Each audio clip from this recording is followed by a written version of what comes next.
Once again, my name is Nob. Well, today we're going to discuss whether Jesus was a historical character.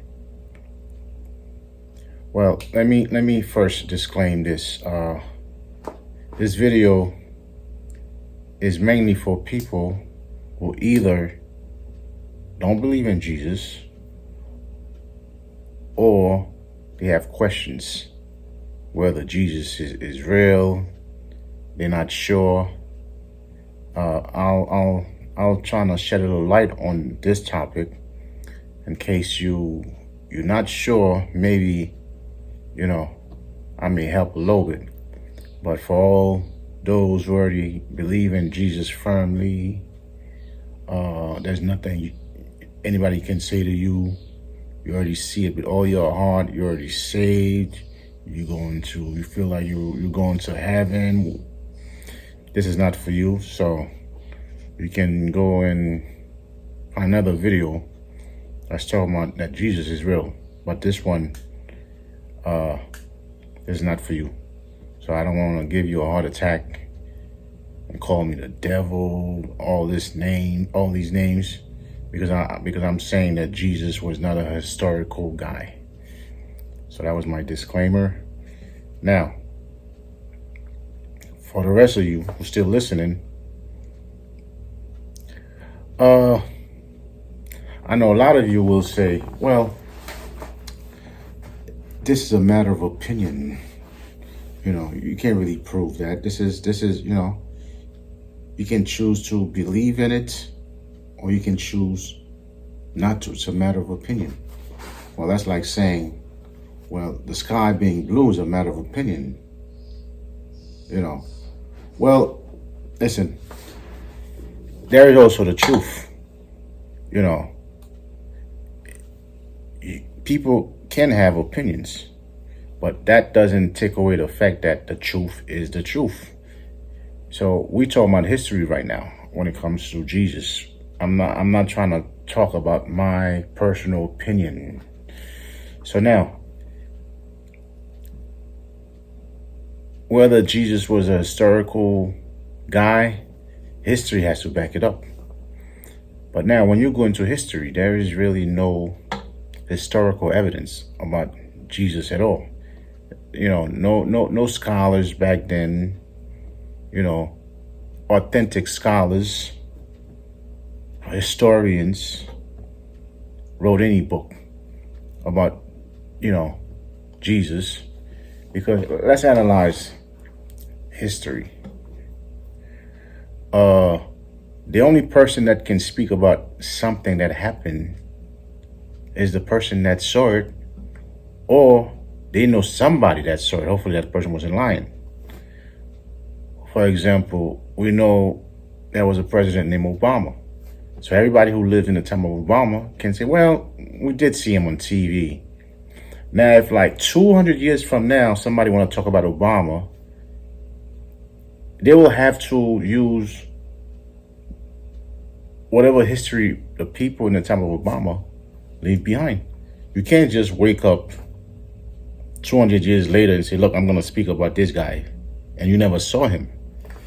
So there was nobody that wrote any book in the time of Jesus that says we saw him, so we believe, or we know somebody that saw him. Then some people are going to say, well, that is not true. What about Josephus? Josephus did say something about Jesus. Well, first let's analyze Josephus. Josephus allegedly wrote his book. Let me see, maybe more than 60 years after Jesus passed away. Because when he wrote, Josephus was an historian. In the ADs around, let's say 80, 90 AD, because he wrote his book supposedly around 93, 94 AD. When you analyze, first of all, you have to question him not being around Jesus. He didn't even say where he got that information from. And he put three little things about Jesus. One about Jesus being a wise man in those days. He didn't see where he got it from, because Jesus, he never saw Jesus. And then he said Jesus had a brother named James. And then the third thing, he talked about Jesus' cousin, the dude that got his head cut off. For this guy's daughter to eat. Some crazy story. So that's the first thing when it comes to Josephus' statements. Second thing is, most scholars in our time, already agree that those things were added later on, inserted into Josephus' books. They were all forgeries, lies.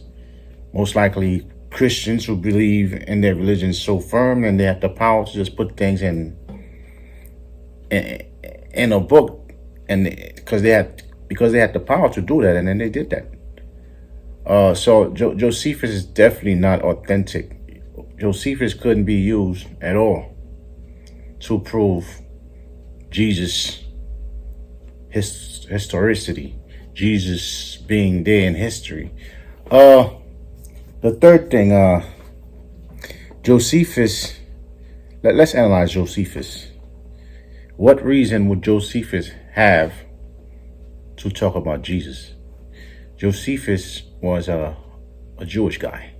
He practiced Judaism. He didn't believe in Christianity at all. So now that's like me, who don't believe in voodoo.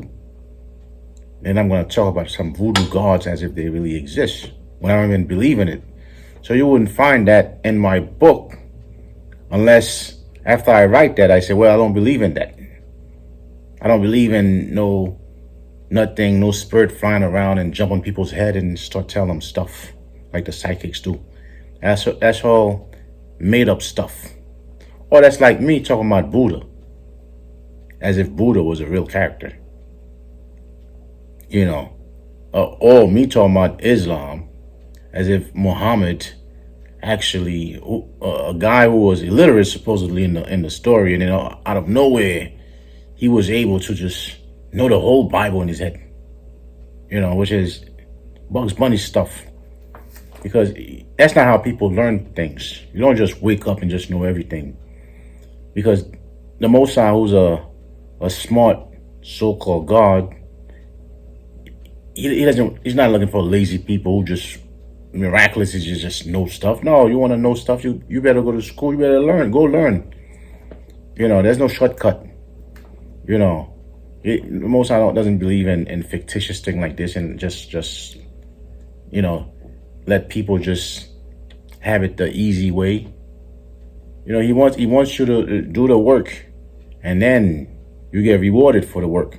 Not a guy who he was totally illiterate, couldn't even read a book, and then he wake up, boom, out of nowhere. Wow, he can read every book now. He even has a whole book written inside his head. That's all Bugs Bunny stuff. That's all made up, and human beings, they love those type of stories. They like the Superman type of story, where this guy, he came from another planet, he's flying, and he's coming to save us. He's flying around, he's doing things. They love those type of stories. Somehow the regular things humans do, the regular things, wake up and do the natural stuff, most human beings don't find them exciting. This guy has to be able to, I don't know, do crazy stuff. He has to be flying in the air. It's just like when Jesus died. That's another thing. That's another point. When he died, we couldn't possibly have even proof about his body, because he took his body to somewhere else, up there in some cloud. So even archaeology couldn't help. But people who want to believe inside their heads with no proof at all, no proof, they just, well, it sounds good. This guy, you see a bunch of people starving to death or hungry, instead of actually do the natural things, like in our time, we'll go to the market and buy some stuff. Maybe in his times, still had to go buy food. No, he just take two fishes, a couple of fish, a couple of bread, and turn it to a bunch of fish and bread. Because him, as a man, get his buddies, say, let's go get some food and feed these people. Let's get some money. That story is not that exciting. It has to be like boom, okay, fish, turn to a bunch of fish. Let's feed these people. As if that's the way the Most High operate.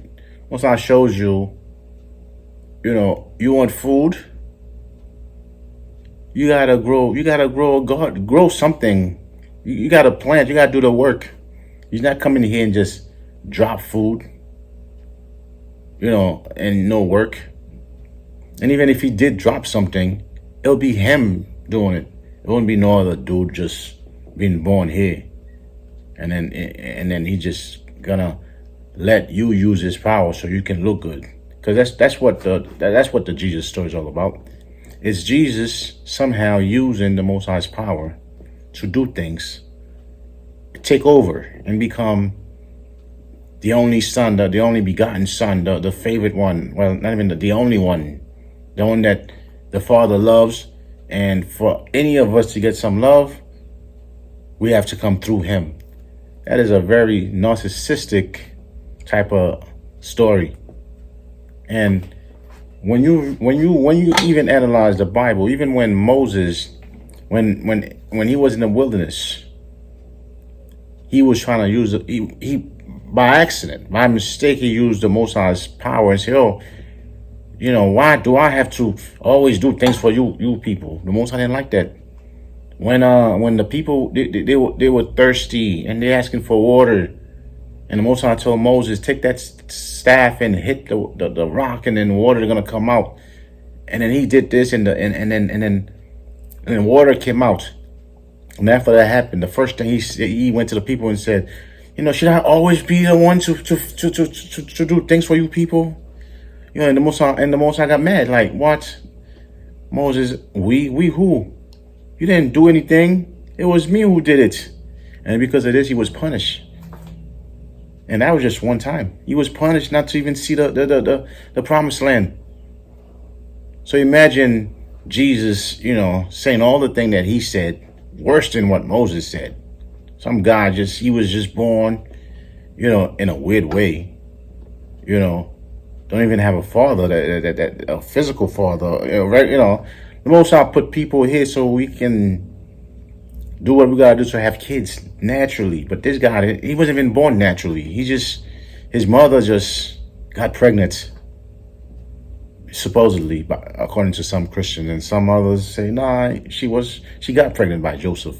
That's how you know that story is fictitious. When you got one version, and then you got a second version totally opposite, and then everybody's arguing. That's how you know. When a story is fake. There's always another one that's gonna contradict it. Those stories, they were just made up just to cause people to argue all the time. So that's what I'm saying about that Jesus story. As far as being historical, no evidence at all. And if there's any book, okay, well, somebody's gonna say, well, what about Constantine? You can read some Christian books. There's a big book, Caesar and Christ. You can read that book and says Constantine, he did see something in the sky. Jesus did give him a sign. If you analyze this thing, it's the same way with Josephus. It's funny how they had to go to a book of a guy that definitely didn't believe in Jesus, any story like this. Then they had to put that in his book. So with Constantine, when you really analyze Constantine was everything but Christian. Constantine did not give a damn about Christianity. He'll be the last person for so-called Jesus to give a sign too. So he look in the skies, he sees something that looked like the cross, and then it says, "And this sign you will conquer." And a pagan guy who didn't care about Christianity at all. The only thing that was in his head, got a few Christian people who believe in that thing, and then somehow helped them just push that all these lies to people. So his kingdom, his empire he'll run his empire a little bit smoother, he wouldn't have no problem, because as long as people believe in this religion, he'll be able to control them, which is what religion is about. People, politicians, rulers of the world, they use religions as tools to control people mentally. As long as they have you think, well, you may be broke now, but when you die, you're gonna go to heaven. So if you're broke, in fact, if you're rich, how about you do just like Jesus? Go give away all your wealth and everything, and then come and follow me. That's what Jesus said. And when it says there was a rich guy who's like, no, I'm not doing this. I'm not stupid. And then the story went on saying, well, that's why a rich guy's not gonna make it, because look, this guy, he didn't want to do things like this. That was too hard for him. But when you really analyze the Old Testament now, there's no way the Most High say go give, the so-called God of the Old Testament. There's no way he'll justify something like this. He'll even say something like this to anybody. Like, well, Abraham, how about you go sell everything you have, go give it to other people, and then come and follow me. Even Abraham would be like, what? What are you talking about? If anything, the so-called God of the Old Testament did the opposite. Abraham didn't have money. He helped him get some money, get some wealth, And the same thing with Jacob, with everybody in the Old Testament. But the new guy who came out of nowhere said, no, you don't need anything. All you need is me. That's why there's a lot of women in church. They have husbands, but they don't even see them. They're like, no, my real husband, my husband is really Jesus. That's a religion to just make people think like idiots. Okay, well, I know I said idiots, but all of you who are Christians who believe in that story, I hope you did leave already so you wouldn't get offended. That's why I did say this wouldn't be for you, because you will be offended.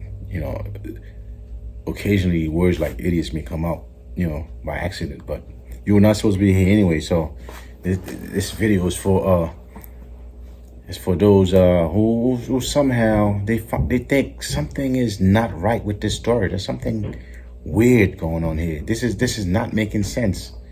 A physical guy just walking on water. But the point is, there is really no historical evidence whatsoever about that guy. And if there is, I haven't seen the book yet. Because all those people that wrote about that guy, Jesus, that's way after he died. Even the so-called the books of the Gospels. Well, let's look at one of the main guys that spoke about Jesus, that wrote about Jesus in the so-called New Testament, Paul. Paul wasn't around when Jesus was around. He didn't see nothing with Jesus. The only thing he says, he would constantly trying to get people killed that believe in Jesus. So they're gonna create this story. They're gonna make up some guy named Paul, and they're gonna make it look like, well, this guy really hated Jesus. Then out of nowhere he changed his mind. That's to make other people believe, like, well, if Paul could do it, you can do it too. You can be somebody who hates Jesus, want to kill, not only wanted to kill people that believe in Jesus, but actually took people to be killed. So murderer, when the law of the Old Testament, you're a murderer, you're supposed to be killed. You weren't supposed to stick around to have a change of heart and talk about Jesus. So obviously that story is just looking for murderers. Give murder people who's just super evil. Give them hope that okay, one of those days, you can stop. Although you already deserve to, certain crime you do, like when the Most High made it clear, if you kill somebody, you're supposed to be killed. People are not chickens for you to just kill and eat. You're not even supposed to kill a dog. So imagine killing somebody. Now this guy gonna get a lot of people killed, and then now he became a good guy for Jesus. What about all the people he had murdered? So okay, I guess now he's forgiven. So he's good now because as long as he changed his mind, now he's with Jesus, so he's good now. That's how you know that story is like. That's all BS. When you check out Christians for the most part in this world, most of the evil thing that's being done, somehow there's some Christian behind it. If it's not Christians, maybe Muslims, somebody that believe in some story like this. Somebody they don't like the fact that you don't want to follow their religion. It'll be like Muhammad. Well, either the sword or the Quran. Like what? How about I don't want to follow your thing? Well, if you don't, I'm gonna kill you. Like what? What kind of BS is this? That's how you know when somebody's teaching lies, because if I'm telling you, I'm trying to reason with you, something is wrong in the way you're thinking, and then you say, nah, I don't see it, and I'm like, well, I gotta kill you then. That shows you what I was saying is garbage. The only person that has power like this to do something like this, only the Most High. That's it. Only Him can say, look, I gave you enough time. Now this is too late. Now I have a new program now. I'm trying to clean everything, so it's time to clean up. Only the Most High has that power. When you have regular people on earth now, they think they have that kind of power, and then they execute that type of power. They go execute judgment when it comes to that power, like as if they have that kind of power. Then that's how you know whatever they believe in gotta be garbage. Gotta be some deadly, poisonous philosophy. It has to be something like the serpent in the Old Testament. Something to get you to get killed. Something that's some deadly philosophies.